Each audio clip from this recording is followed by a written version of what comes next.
Family in a free higher education for the poor.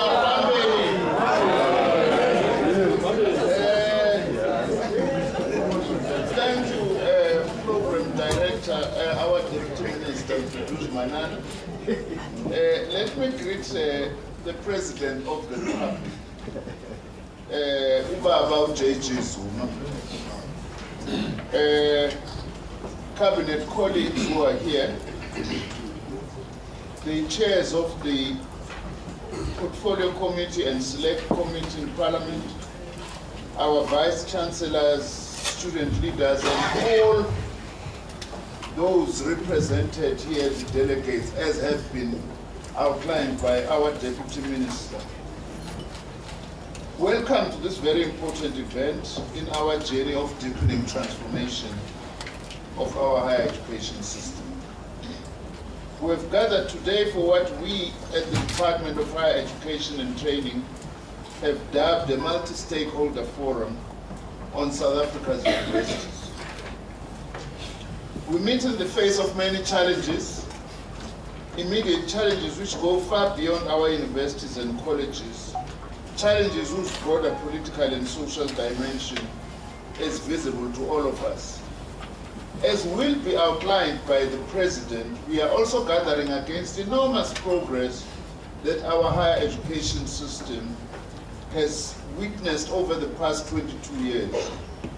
From a racially based institutional system with white majority student population, it now has majority black students, with 58% being female. It is by far the single largest university system on the continent, and also the only one with a consistently strong global reputation from a number of institutions.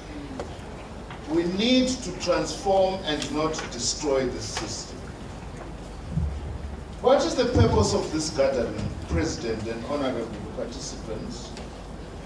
We need to find urgent but long-lasting solutions to some of the immediate challenges facing the system.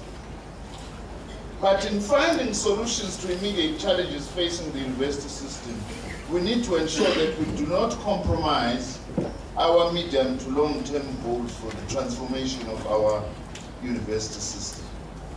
Much more important, we need to ensure that in responding to urgent challenges, we also do not lose sight of the bigger picture of the challenges facing the whole of the post-school education and training sector.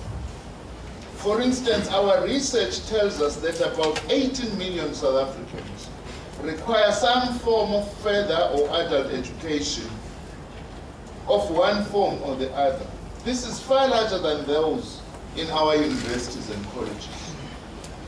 Statistics South Africa also tells us that there is an estimated 4 million young South Africans between the ages of 15 and 24 who are neither in education, employment, nor training, whose needs have to be addressed as part of the mandate of our post-school education and training system. The most immediate challenge we have, President and delegates, is that we are faced with a minority of students who are determined to bring our higher education system to a halt, while the overwhelming majority of students are either in class or want nothing more than to be there. We meet here as a threat of a small minority determined to spread anarchy and destroy those assets the nation has dedicated to the empowerment of this and the next generation. What started as legitimate and peaceful protests now seem to have been hijacked by elements who seem to want to collapse the system. This is at a time when government has made substantial increases to the funds available for the higher education system. This is due to the direct and committed intervention of our President, for which we are very grateful indeed. It is also due to the efforts of my colleague, Finance Minister Pravin Gordhan, to whom we also offer our thanks. It is also due to our students, young people who are wide awake to the issues and challenges we must face as we build a better future. It is our students who have put the issues on the agenda, both before and after 1994. This, therefore, is a forum whose task is to find workable solutions to the current situation, solutions which will allow our institutions of higher learning to complete the academic year without further delay, while we continue together to search for the long-term solutions we know we must find.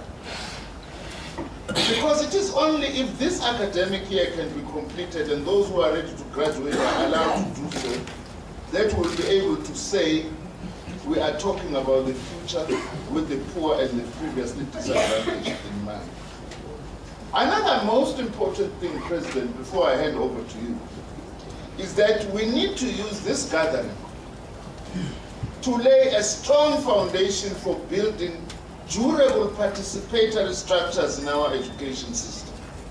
In particular, we need strong parental participation. I'm very pleased that in the midst of all this, there are new initiatives to organize parents, as well as the coming together of alumni and convocations, as well as university chancellors coming together to speak with one voice. All this is most welcome. So let me welcome you all very warmly today. I would like to thank you all very much for taking time to engage this pressing issue, and also for such a wonderful response within a relatively short period. We have a big job to do as a country, as a society. We are grateful to the vast majority of our students whose passion last year put these matters firmly on the national agenda. Just as we are grateful to the same vast majority who today are determined to remain focused on their studies and who daily resist the call of those who do not want to build our universities. Our job today as leaders is to find common ground, to find solutions which recognize and secure the space for legitimate protest, while at the same time saying that the right to choose to go to class and finish one's academic year is as protected by the Constitution. Ladies and gentlemen, I'm very grateful that we are able to welcome today as our keynote speaker, our President, Jacob Zuma. President Zuma, as you all know, is very passionate about education. And I want to confess here that the fact that over the last 6 years, NSFAS has tripled the National Student Financial Aid Scheme more than 3 times, it has been at the direct behest of the President. And no other budgetary item in government's budget has risen as fast as NSFAS has. We know it's still not enough, but at the same time, many students who come from poor families would not be in our system today were it not for the President pushing very hard for this and supporting me when I actually go and ask for more budget. President, here is a gathering that we have convened as the Department of Higher Education and Training to deal with this urgent issue. And now I have the honor to call upon our President, Jacob Zuma, to come and address this gathering. Thank you.